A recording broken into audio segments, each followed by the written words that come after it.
जी बताइए, क्या कुछ इकदाम जो सिचुएशन देखो, जिस तरीके से बर्फ नहीं हुई है इस साल और जिस तरीके से खुश्क साली हो रही है, उस हिसाब से लग रहा है कि ये साल बड़ी दिक्कतों का साल हो सकता है।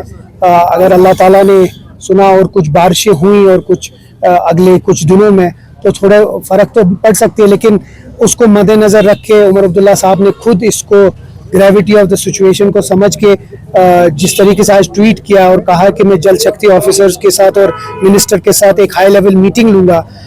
अब इसमें बहुत सारी चीज़ें हैं, वो तभी पता चलेगा जब वो मीटिंग लेंगे, लेकिन इसमें हमें बहुत सारी चीज़ें हार्वेस्टिंग की देखनी है। हमें देखना है कि हम किस तरीके से पानी को स्टोर कर सकते हैं, या किस तरीके से हम जो वाटर टैंकर्स है इस साल में किस तरीके से उसको कर सकते हैं, वो बहुत ज़रूरी है, उसमें और कोई दो राय नहीं। सर, ये बताइए कि अभी प्लेस किया जा रहा है पीएम मोदी को, और उमर अब्दुल्ला को यहाँ की अपोजिशन जो है टॉन्ट कर रही है, अपोज कर रही है, तो आप इस स्टेटमेंट को कैसे देखते हैं? खासकर जो टनल का इफ्तिताह हुआ था सोनमर्ग में, उस पर ज्यादा अभी सियासत जो है गरमाई जा रही है, उस पर क्या कहेंगे? मतलब किस हिसाब में वो टॉन्ट कर रहे हैं? जिस तरह से उमर अब्दुल्ला ने वहां पर स्पीच किया था उसको। देखिए, चीफ मिनिस्टर साहब अगर प्राइम मिनिस्टर की तारीफ नहीं करेंगे तो किसकी करेंगे? अमेरिका के प्रेसिडेंट की तारीफ करेंगे। हम चाहते हैं कि एक रिलेशनशिप जो वर्किंग रिलेशनशिप हो। मैं बार बार कहता हूँ, working relationship Jammu and Kashmir और दिल्ली के साथ बहुत ज़रूरी है, क्योंकि यहाँ बहुत सारे मसाइल हैं। अभी आपने खुश्क साली की बात की, उसके ऊपर भी हमें सेंट्रली कुछ इक़दाम चाहिए, उनका सपोर्ट चाहिए। यहाँ का जो वेज बिल है, यहाँ की जो बेरोजगारी है, यहाँ की जो बाकी चीज़ें हैं, वो सब चीज़ है। मैं बार बार ये कहता हूँ कि दिल्ली के साथ हमारी जो रिलेशनशिप, वर्किंग रिलेशनशिप, वो अच्छी होनी है, लेकिन उसके साथ साथ बीजेपी के साथ नहीं। बीजेपी के जो एजेंडा है, बीजेपी की जो पॉलिसी है, हम उसके खिलाफ है।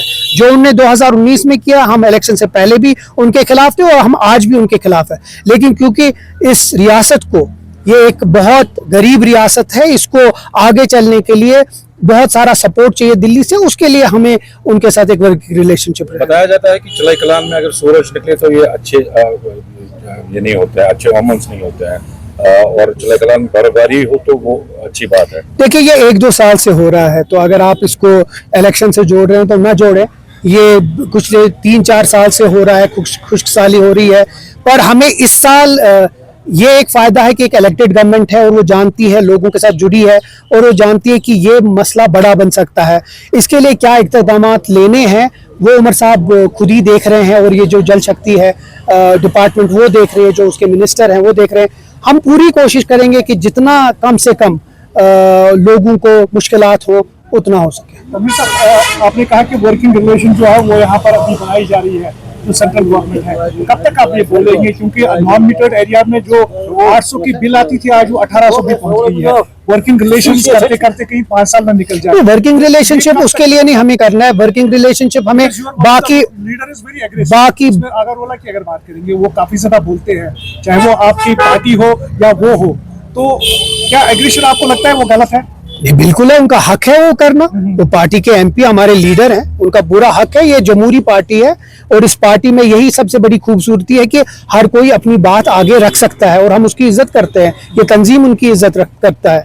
जहां तक रिलेशनशिप की बात है, बाकी चीजें भी चलानी है। जहां तक आपने बिजली की बात कही है, बजट आ जाने दीजिए, आप बहुत सारी चीजें उसमें देखेंगे।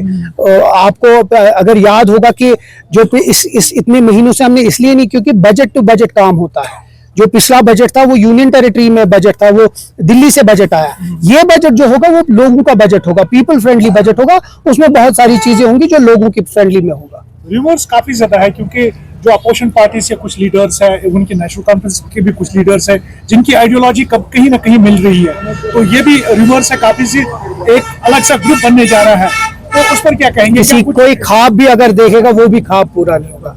इसीलिए नेशनल कॉन्फ्रेंस न कभी टूटी है और न कभी टूटेगी। बहुत कोशिशें हुई है, पहले भी कोशिशें हुए, इलेक्शन से पहले भी हुआ, एक भी आदमी को तोड़ नहीं पाए। तो आप उस गुमान से निकलिए।